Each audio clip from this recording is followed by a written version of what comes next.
caught a tornado, sun out in the sky.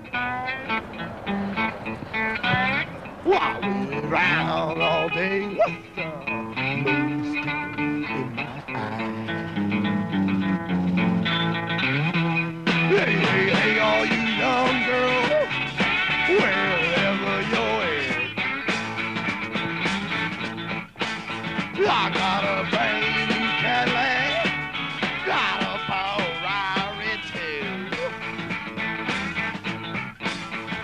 Yeah, sure enough, baby, sure enough, I got the time to teach you now, but you learn some too. I got the time to teach you now, but you learn some too. Sure enough, baby, sure enough, baby,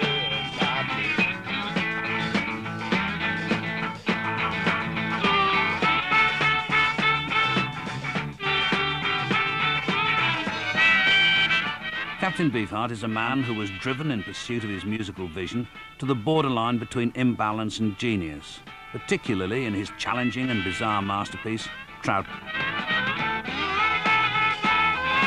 He's a composer who invented his own Dada-esque blend of blues, jazz, poetry, and rock. Hey, hey, hey, all you young girls, whatever you do. Hey, hey, hey, all you young girls, whatever you do. A kind of psychedelic shaman who frequently bullied his musicians and sometimes alarmed his fans, Don somehow remained one of rock's great innocents. Unlike so many of his peers from the mad world of the 1960s underground, Captain Beefheart survived rock and roll. Today, however, he lives a virtual recluse, suffering from a long-term illness.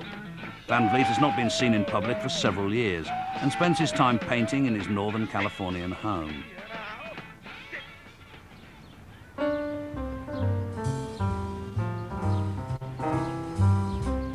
This is the story of one of rock's great mavericks, and it began in the quiet Los Angeles suburb of Glendale in 1941.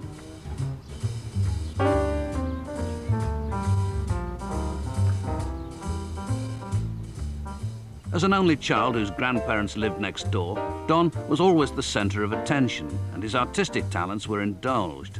He claims to have been sculpting since the age of 4.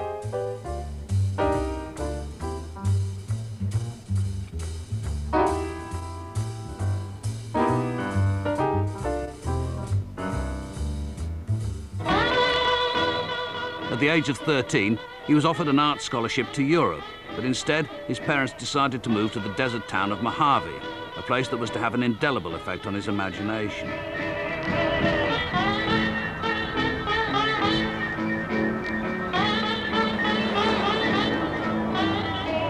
Here, Van Vliet's creative talents found an outlet not through fine art, but through music, when he discovered the old blues masters.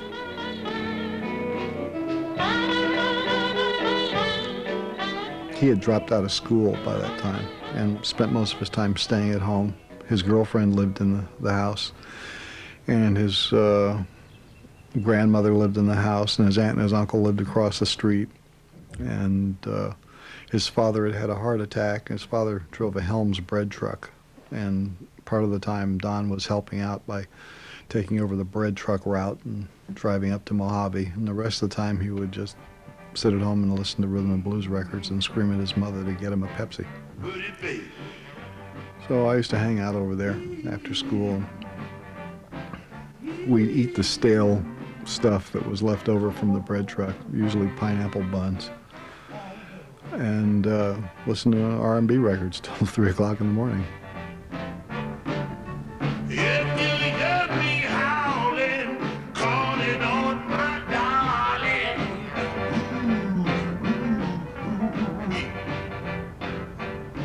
It was around this time that Don had formed the Magic Band from local musicians and created the name Captain Beefheart in a jokey homage to his R&B heroes like Screaming Jay Hawkins.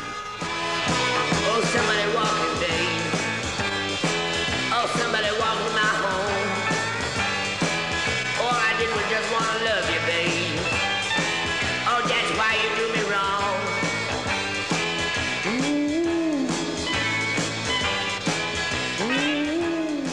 Don was a master at capturing the nuances of these blues artists and their vocal, and he could catch how Howling Wolf, the sound of Howling Wolf and Muddy Waters, and he could recreate. He didn't copy exactly, but he could recreate that sound. He had a tremendous blues voice, and basically we played a lot of those tunes back in the early days. Oh, I'm gonna pack my clothes in the morning. Oh, I'm gonna hit the road, you know. Oh, I'm gonna pack my clothes in the morning. Oh, I'm gonna hit the road, you know. Somebody walking, baby, in my home, you know. We played some incredible places like the Elks Lodge and even country and western bars. And you know, even in spite of the fact that we were different, once we played, I think that's why they call it, the name The Magic Band really stuck. Because no matter what we played it with conviction. We became local heroes amongst the community.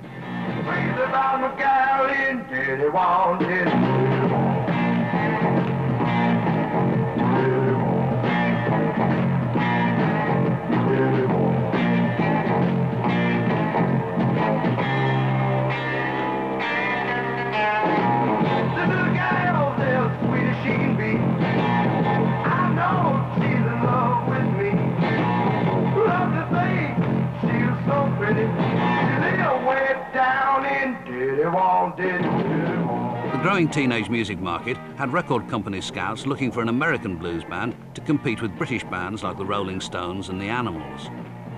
A&M Records thought they were signing such a product in Captain Beefheart. Diddy Wah Diddy went down fairly well, but after that things took a turn for the worse. They had visions of us becoming a kind of like David Gates and Bread, you know, a pop band, which we were not. And their efforts into trying to make us a pop band as opposed to a blues band was a disaster. Beefheart's first record deal followed what would become a familiar route, and it ended amid bad feeling and lawsuits. Meanwhile, Bob Krasnow at Buddha Records thought he'd make another attempt at turning Beefheart into Mick Jagger. Oh, I'll be there, oh, did it? Oh, did it time of day? Come on in. But while other young Californian musicians were creating the idyllic teenage landscape of the beach and the drag strip, Captain Beefheart was already heading in a new direction. Weaving a darker musical language from the desert and the wilder currents of the blues, the band moved to Los Angeles to record their first album, Safe as Milk. Come on in. Safe as Milk was already moving along pretty well when I got into the group, but Don started changing the arrangements. It was kind of, I would say, 70% there when we finally moved down to Hollywood, and we lived in Laurel Canyon. We rented a house in Laurel Canyon, and that's when Cooder sort of entered the picture.